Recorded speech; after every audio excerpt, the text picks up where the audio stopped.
Hey everyone, welcome to Gaming Explained. In today's video, I'm going to show you how to turn on sound on Beach Buggy Racing. So let's get started.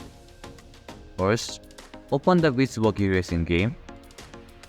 Tap on the settings option from the bottom left corner of your screen. Here you can see the audio option. Tap on it.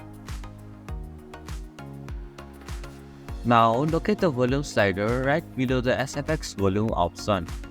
Drag the slider all the way to the right to turn on the sound. And this is how you can turn on sound on Beach Buggy Racing. Thank you for watching Gaming Explained. Hope this video was helpful. If it was, then hit the like button and comment down if you have any questions or feedback.